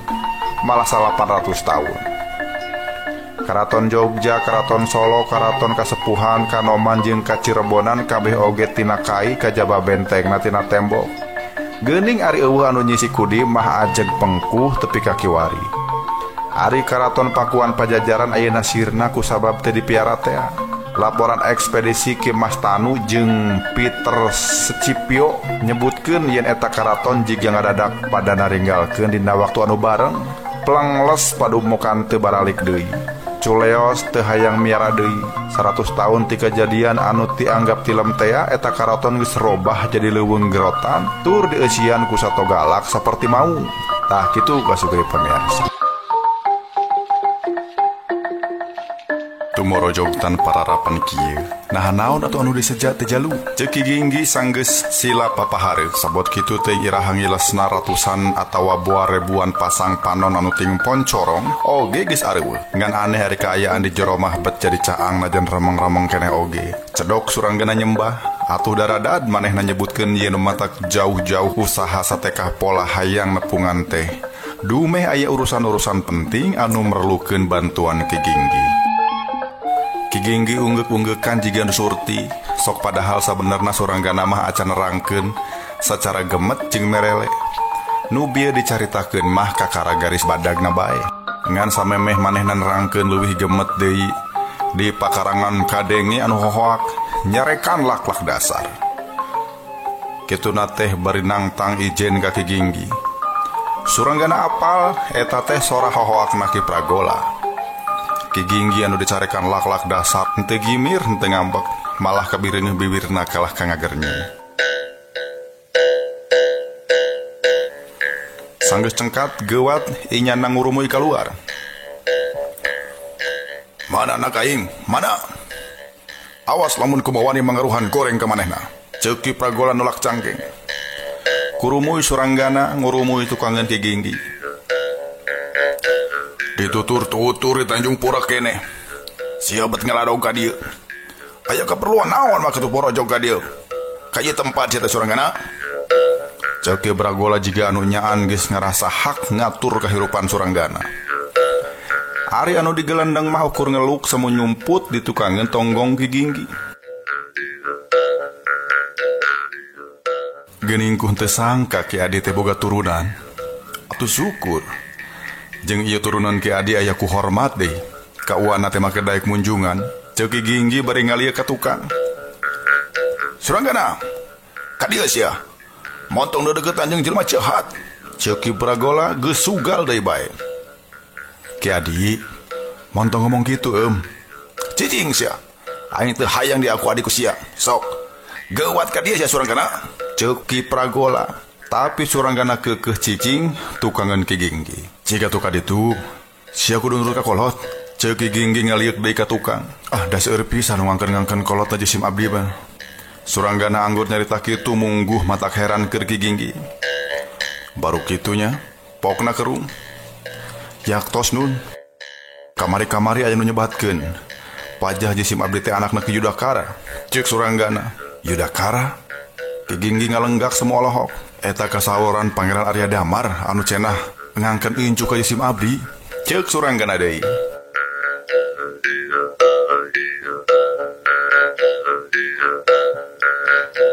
Kutan kitu, keke. Saha atuh ari biang sia teh jaluh? Saurna mah Nyimas Waningyun, tembal Suranggana. Ki Ginggi rumengha panjang. Nya kami ngadenge yen Nyimas Waningyun teh anak Arya Damar ti Cirebon. Direremokeun ka Yudakara. Tapi heueuh atuh kumaha rambat kamalena jeung anjeun Ki Adi. Ceuk Ki Ginggi neuteup ka Ki Pragola. Eta mah urusan aing, lain urusan sia Ginggi. Tembal Ki Pragola semu beureum beungeutna. Pugu bakal rada era mun ditale kitu teh. Da pugu apan urusan ieu masasat ukur siah tiluan. Nyaeta Ki Pragola, Ki Yudakara jeung Nyimas Waningyun. Umumah moal aya nu nyaho. Araranehnya, Ceuk Ki Ginggi rumenghap, eueuh kajadian aneh di dunya. Eta mah ukur nyaho jeung henteu anu ngabedakeunana. Ceuk Ki Pragola, anu secara langsung teu ngabejahkeun hal-hal anu tadina dianggap rusia. Jika tuka ditu jalu, Ceuk Ki Ginggi nita Suranggana nyampeurkeun ka Ki Pragola anu cenah ngaku bapana. Mugi ka uninga, jisim abdi dongkap ka ieu teh alatan nampi utusan ti Pangrasa Aji Mantri. Sanes saha-saha tembal Suranggana.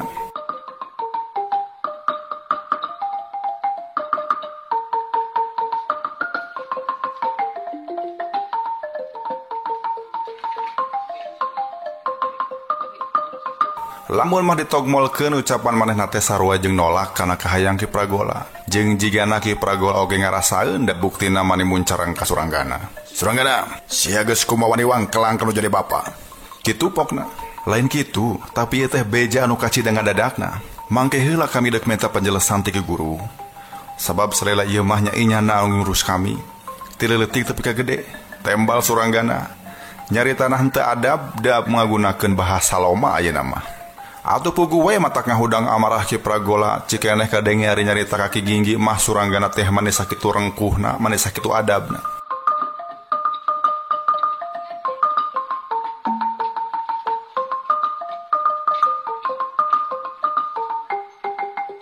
Suranggana, sia teh keur aya di lingkungan anu salah. Si Jongjo oge sabenerna racun jeung diri sia mah. Bisi sia can ngarti. Anu ngalantarankeun sia pisah jeung bapa teh ku sabab gawe-gawe si Jongjo deuleu. Ceuk Ki Pragola, loba beja anu tepi. Cenah sanajan kami harita cicing di lingkungan karaton, tapi teu bina ti budak yatim piatu. Eueuh nu narik, eueuh nu nakon. Malah mah disangsara dianggap andar-andar. Kitu sababna Ki Jongjong ngaboyong kami. pikeun saterusna di memenan di aku anak sorangan ceuk Suranggana beki wangkelang.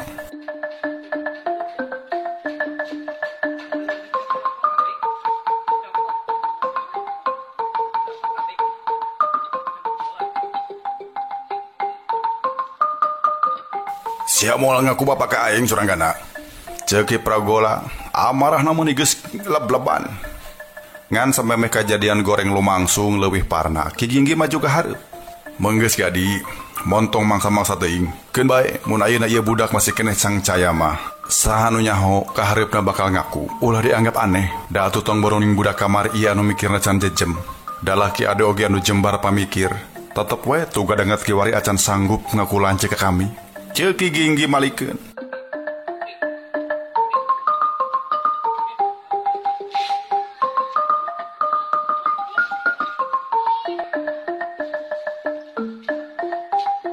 Ngadenge kekecapan Ki Ginggi Ki Pragola ka tembong jamot rot baeud. Jempe sajongjongan ngan teu kungsi lila Ki Pragola mah geus cacarita deui. Manehna teu telepek naon pangna Suranggana make jadi urusan jeung Aji Mantri. Jeung utusan teh utusan naon deui teh? Ceuk Ki Pragola. Kalawan henteu malapah gedang, Suranggana togmol bae nyebutkeun yen Aji Mantri ngarasa dunya teh bakal kacau. Sabab Ki Banaspati geus mimiti nyieun polah euwah-euwah. Ngadenge pertelaan Suranggana kitu Ki Pragola unggek-unggekan bari nyerenge seuri. Jadi sia teh minang saraya ka Si Ginggi meureun nya.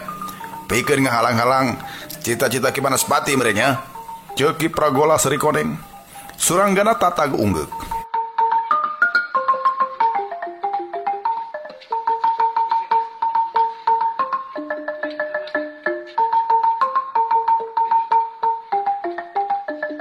Salapisan eta pola-pola teh sia.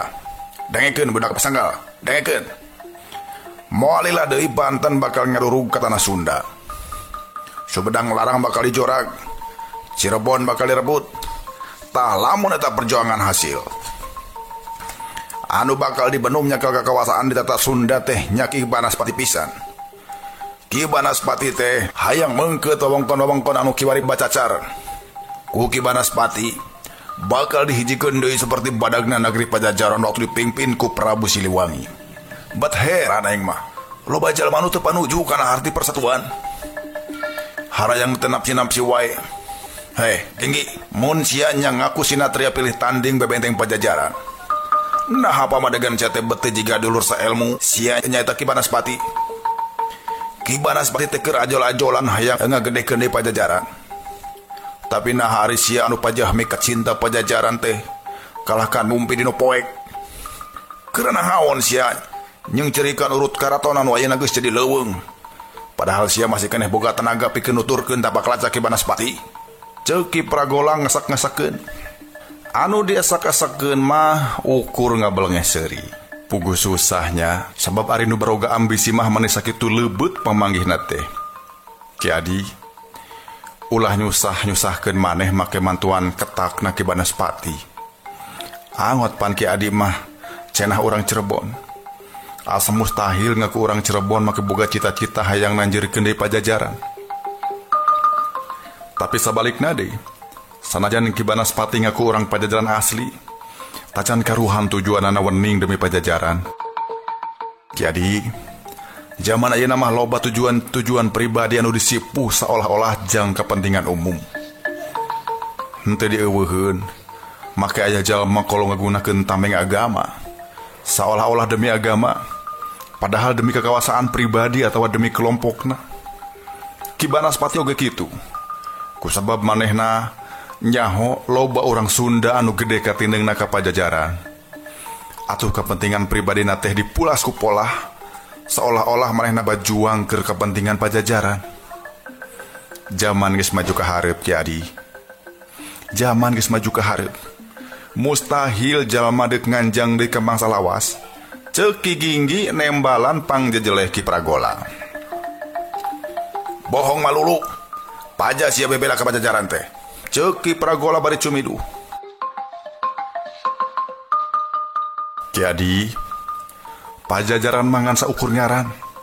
Da anu leuwih teh eta mah ajen kahirupan. Kami baheula bajuang nanjirkeun kemara Pajajaran. Sebenarnya mah ajen inajen hirup anuku kami diperjuangkeun teh. Ayeuna pajajaran geus eueuh. Cek saha? Eueuh sote nagrina da bangsa mah tetep aya.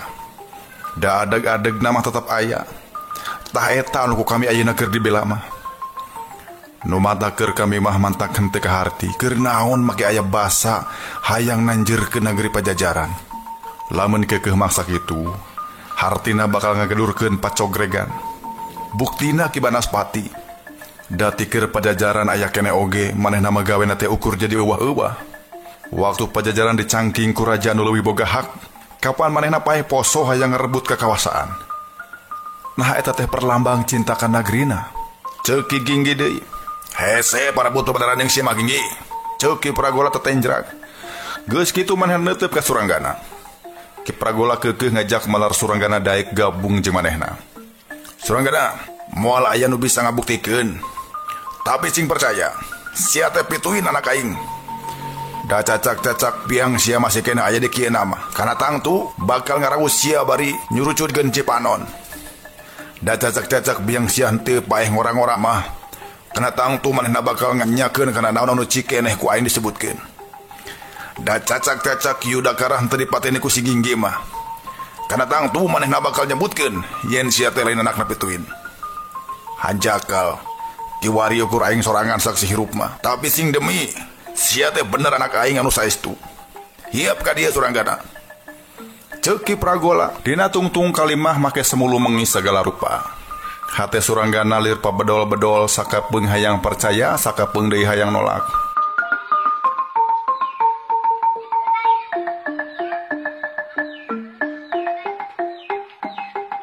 Sabab bohnya anak Pragola bohnya lain anak Pragola. Jeung aing meueuh kauntunganna naon? Malah angger we hirup teh teu sugema. Kitu ceuk pikirna Suranggana. Ku sabab Suranggana jiga anu mandeg mayong pamusunganna Ki Ginggi ngasongkeun deui diri pikeun jadi penengah. Ceuk kami oge Ki Adi. Keun bae heula waktu keur ieu budak sina mikir. Tadi oge geuning disebutkeun ku jenisna. Yen ieu teh beja anu kacidang ngadadakna. Nu matakeun heula bae antep. Ceuk Ki Ginggi. Jadi maksud nama supaya ieu budak dipake lahan kauntungan ku sia meureun Ginggi. Moal si Suranggana moal ka panguruhan ku sia. Sabab main geus nyaho yen sia mah jalma jahat. Si Suranggana geus apaleun yen sia teh geus maehan Ki Yudakara. Geus maehan Nyimas Layang Kingkin. Maehan anak pejabat Pakuan netana Suji Angkara anu katelah. Jeung ulah poho. Sia oge geus maehan guru aing. Ki Dita nyatana. Hayo, ayeuna sia geura bitama jeung aing. Urang kelut patutunggalan. Kalawan hasilna kudu aya nu unggul, kudu aya nu kasoran. Anu kasoran kudu kojor, ninggalkeun ieu dunya. Hayo sia, maju ka pekarangan. Ceuk Ki Pragola edeg jeung ngadeg-deg awakna. Tapi ditantang bari dilelecet teh Ki Ginggi mah henteu kapangaruhan. Tong boroning daek malah mah henteu ambek-ambek acan. Diantep kitu teh ari Ki Pragola mah kalah kabeuki ngumbar amarah. Nah sia teh ngahina ka aing. Nah sia teh nganggap aing. Nganggap yen pangabisa aing jauh sahandapeun sia. Montong legeg sia. Sanajan sia digembar-gembor boga kasaktian anu luar biasa. Tapi eta mah kakara beja. Sabab salela ieu aing acan ngajaran cogol jeung sia. Lain aing anu momol jogol. Tapi sia anu mundur bae. Jadi anak itu sia anu pajah jago teh sieun ku aing deuleu. Ayo sia maju kurang ajar. Maju. Ceuk Ki Pragola hohoak. Tapi Ki Ginggi mah angger ngajajanteng di lawang guha. Ari nu jadi aneh deui teh laki Pragola teh henteu wani maju ngajorak. Padahal lamun nya wani mireungeuh Ki Ginggi cicing bae teh meujeunna lamun manehna anu ngamimitian ngajorak ngajak cogol. Tapi da ieu mah henteu deui. Mungguh aneh keur Suranggana oge. Angot sanggeus katenjok Ki Pragola teh kalah kamundur sanajan bari ngancam-ngancam oge. Ulah samatkan ieu aya sia. Satu tasna aing ti dieu. Aing bakal laporan ka Ki Banaspati. Rasakeun sia. Ceuk Ki Pragola bari ngablesat. Bari ngablesat ingkah. Jab bae kaayaan teh jadi jempling jeung rehe.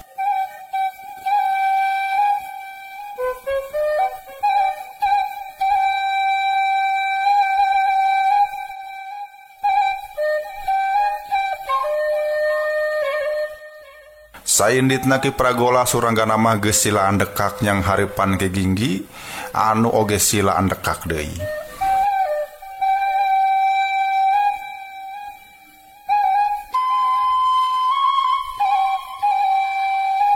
Ki Ginggi, nah laras kitu jisi abdi teh turunan Ki Pragola. Ceuk Suranggana mepeuskeun ka Simpe.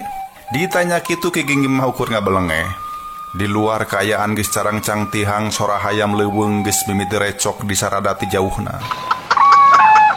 Sabenerna mah ukur biang sia anu apal inya mah. Hanjakal nyemasoni yun geus tadi dikieuna. Ceuk Ki Ginggi, saur Ki Arya Damar, jisim abdi teh incuna Ki Yudakara. Cek Suranggana deui bari rada neuteub ka Ki Ginggi. Hayang nyaho kumaha rindat Ki Ginggi mun nyaho kitu. Cek batur cenah Ki Yudakara teh palastran aku Ki Ginggi. Anak itu manehna ayeuna keur adu hareupan jeung musuh bapana. Nya lamun mah Ki Yudakara teh tunggal sifat bapana.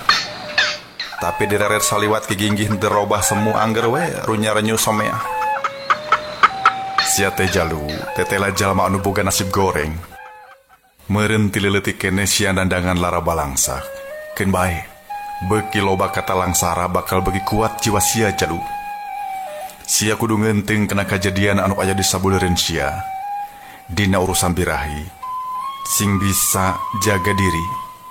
Cek urang pajajaran mah kudu bisa ngajaga baga purusa. Ulah sapake-pakena are lain pakenana. Kabuktian geuning mun jalma ngumbar birahi teu beut teu jeung wiwaha turunan anu katempuhan. Ceuk Ki Ginggi henteu ngajawab pananya Suranggana. Jisim abdi ngaraos isin dume gaduh kolot kitu peta. Boh jisim abdi anak Ki Yudakara, boh anak Ki Pragola asa henteu aya mendingna. Ceuk Suranggana jiga anu nahan picerikeun. Henteu hade nya campah batur. Sok angot eta kolot sorangan.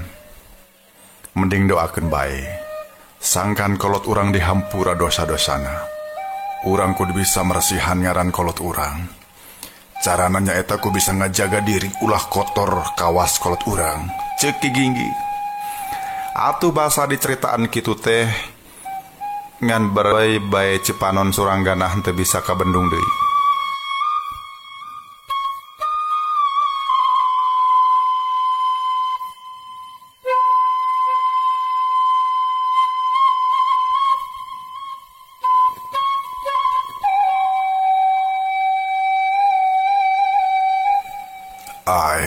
Nah batrem baci mata. Nah mata ngabeberat hati sia ieu papagah teh. Ceuk Ki Ginggi heran. Jisim abdi teh telat nembe buruk salira. Da parantos kabuktian jiwa jisim abdi teh kotor Ki. Ceuk Suranggana. Kituna teh bari nerangkeun hubunganana jeung Nyi Tarminah sajalantarahna. Ki Ginggi mesem.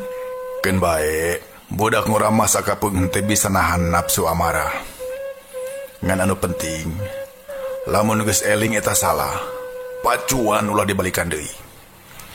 Baheula oge kami keur ngora amahnya kitu we. Hartina naon anu kaalaman ku sia teh oge kungsi kaalaman ku kami jalu. Ceuk Ki Ginggi bari neuteub ka jauhna. Jiga-jiga nu keur nyawang mangsa-mangsa beh ditu. Sanggeus ngobrol ngalir ngidul Ki Ginggi ngajak Suranggana pikeun sarapan. Atuh puguh we Suranggana atoh kacida dati kamari teu kararabana naon. Ngan edas ari Suranggana ai sugana waran teh geus aya dahareun. Ieu mah Ki Ginggi teh kalah kangajakan nyiar dahareun.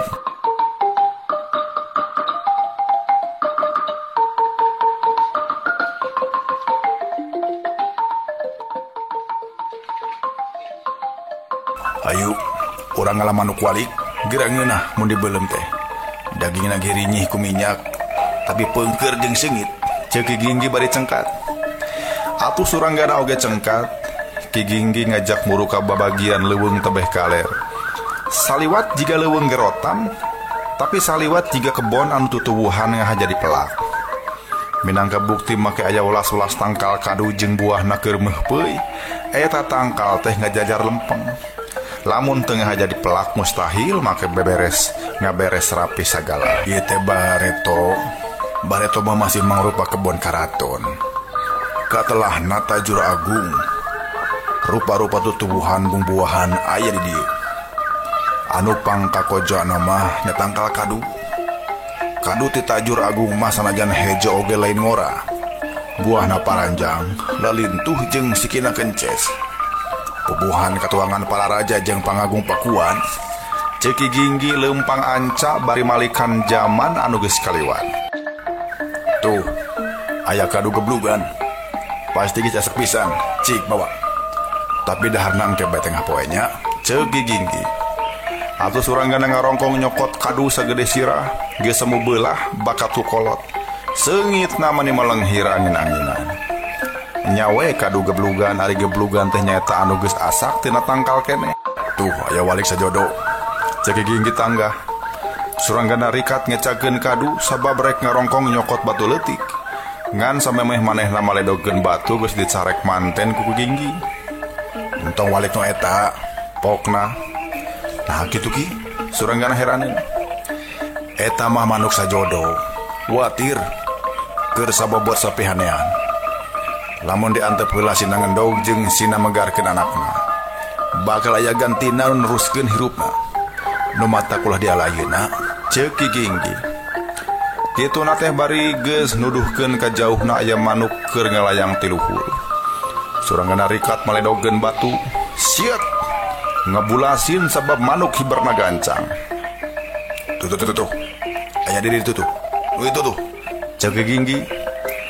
Pikeun kadua kalina suranggana maledog ka luhur tapi pikeun kadua kalina deui batu teh teu antel-antel acan. Sabab manuk teh ukur sasiet ngaliwatna. Ampringan walik anu katilu geus ngaliwat deui, Ki Ginggi rikat ngajabel kadu ti gigireun suku suranggana. Geus kitu kadu teh dialungkeun ka luhur maneh sasiet. Guluprak. Manuk walik sadua-dua murag.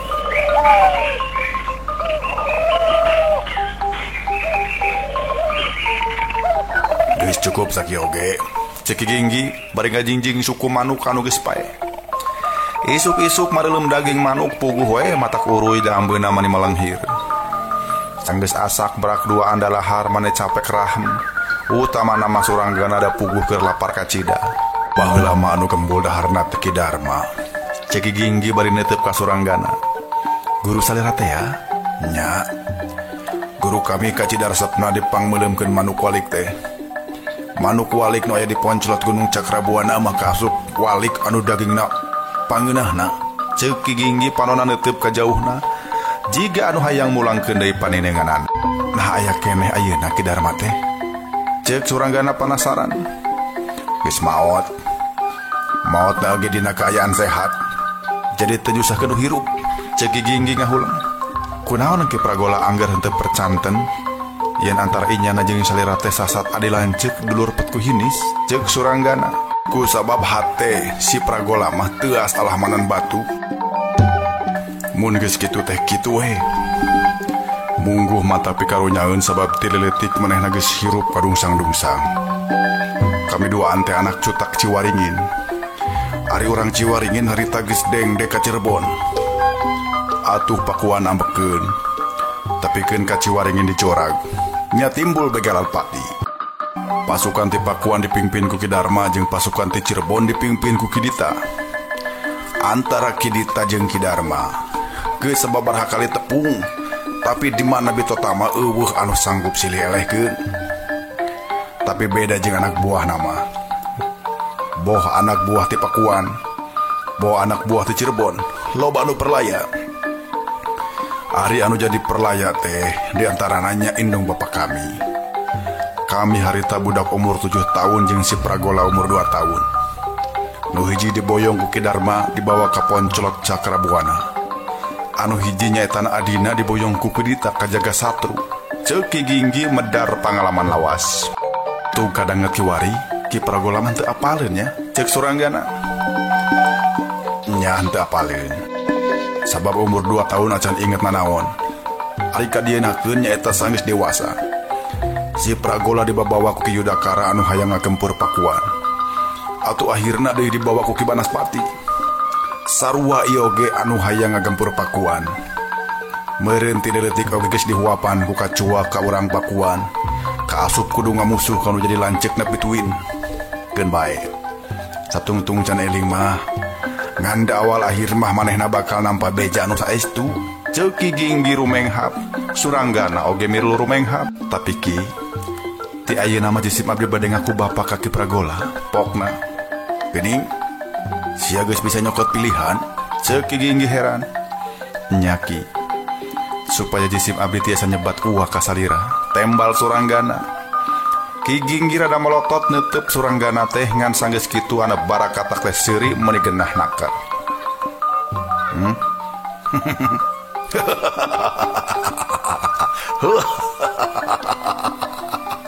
Seurina Ki Ginggi teh meuni genah nakar jiga-jiga manehna teh kakar ayeuna hatena nampak kagumbira. Nah kitu Ki, teh suka lamun jisim abdi ngangkeun uah ka salira. Ceuk Suranggana sieun polahna cikeneh nyigeung kana hate Ki Ginggi. Hirup kami teh salawasna nyorangan. Ayeuna henteu pupuguh make aya nu ngaku kolot. Atuh saha anu teu ngarasa aneh? Ngan lian ti eta teh oge kami ngarasa bunga. Bunga sabamun ke pae meureun aya anu manguburkeun. Ceuk Ki Ginggi masih keneh diselangku seuri. Anu ngarasa pangbungah namanya Suranggana pisan. Ku bungah-bungah meunang ngaku wa manehna tepikeun ka Cirambai deui panonna teh. Malah pamustungana mangan gabrug we men ngagabrug kana suku Ki Ginggi. Suku Ki Ginggi dicium di galentoran. Moal geus jalu manggeus ae. Nah itu maneh keleuwih kitu ceuk Ki Ginggi. Suranggana mah beuki reumbai cimata tapi wayah subuh manehna teu bisa nahan rasa kahormatna ka ieu jelema. Atuh ayeuna mah ka Ki Ginggi teh beuki tambah-tambah rasa hormatna. Oge da sasat geus jadi uwana pisan. Jisim abdi teh bingah anu teu aya papadana. Bet kaparengkeun ayeuna jisim abdi boga kolot anu kacidadi ajenanana. Ceuk Suranggana sumegruk ceurik. Dina hiji waktu sia oge kudu sumegruk hareupeun bapa sia jalu. Ceuk Ki Ginggi ngusapan embun-embunan Suranggana. Di usapan kitu atuh Suranggana kalah kabeuki eurih-eurihkeun cerikna. Badis wae budak leutik anu anyar disambat ku kolotna. Nya kumaha henteu rek kitu kasugri, ceuk hatena teh tebeh ditu keneh manehna geus ditembongan ngaran-ngaran anu henteu cok jeung hatena anu diakukeun kolot teh. Mimitina amprok jeung Arya Perbangsa anu ngaku dulur.